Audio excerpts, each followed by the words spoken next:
హైదరాబాద్ బోయిన్పల్లిలోని అంబేద్కర్ నగర్లో విషాదకర ఘటన చోటు చేసుకుంది. గుండెపోటుకు గురైన పోచయ్యను అంబులెన్స్లో ఆసుపత్రికి తరలిస్తుండగా మార్గం మధ్యలో మృతి చెందాడు. రోడ్డుకు ఇరువైపులా కూరగాయలు రవాణా చేసే వాహనాలు నిలిపి ఉండడంతో ట్రాఫిక్ దాటేందుకు చాలా సమయం పట్టింది. దీంతో పోచయ్య మరణించాడు. ఆయన మృతితో ఆగ్రహించిన కుటుంబ సభ్యులు బోయినపల్లి ప్రధాన రహదారిపై బైఠాయించారు. రహదారి పొడవున వాహనాలు ఉండడంతోనే అంబులెన్స్ వెళ్లలేని దుస్థితి ఏర్పడిందని ఫైర్ అయ్యారు. పోలీసులు ఘటనపై కేసు నమోదు చేసి దర్యాప్తు చేస్తున్నారు.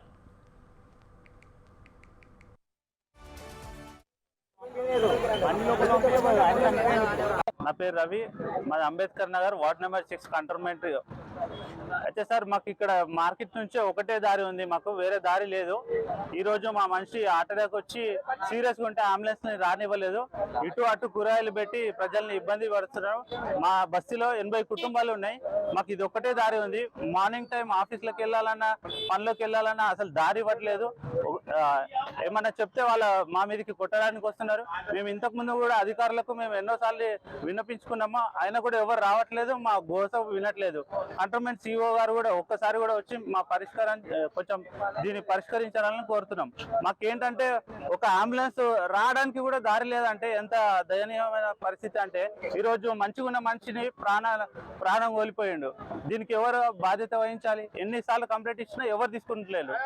మేము ఏం చెప్పినా తీసుకున్నట్లేరు. మాకు రావాలన్నా కూడా ఇబ్బంది, పోవాలన్నా ఇబ్బంది. దీని ద్వారా మేము ఏమన్నా చేయాలన్నా మమ్మల్ని కొట్టడానికే వస్తున్నారు. ఈ సమస్య పరిష్కారం కాలేదనుకో మేము గేట్ పెడతాము. అప్పుడు గవర్నమెంట్ వాళ్ళు కూడా మాకు సహకరించాలి కదా. గేట్ పెట్టే హక్కు మాకు లేదు. పబ్లిక్ రోడ్ ఎవరు బ్లాక్ చేయలేరు. పబ్లిక్ ఇబ్బంది కలిగించేటప్పుడు అసలు లా అండ్ ఆర్డర్ కూడా ఎవరు పట్టించుకోరు. ఈ రోజు వచ్చిన పోలీసు వాళ్ళు రేపు కూడా వచ్చి ఇదే యాక్షన్ తీసుకుంటారా? తీసుకోరు. మేము ఎన్నిసార్లు కంప్లైంట్ ఇచ్చినా ఎవరు కూడా తీసుకోవట్లేదు. ఇక్కడ కోజం ముస్లిం కబ్రస్థాన్ ఉంది, వాళ్ళు వచ్చినా కూడా బండ్లు ఇక్కడ ఉన్న కూరగాయలు ఎవరు జరపరు. మేము ఎన్నిసార్లు విన్నపించుకున్నా ఎవరు గోస పట్టించుకోరు. ఇది మా కంటోన్మెంట్ సిఇఓ గారికి మేము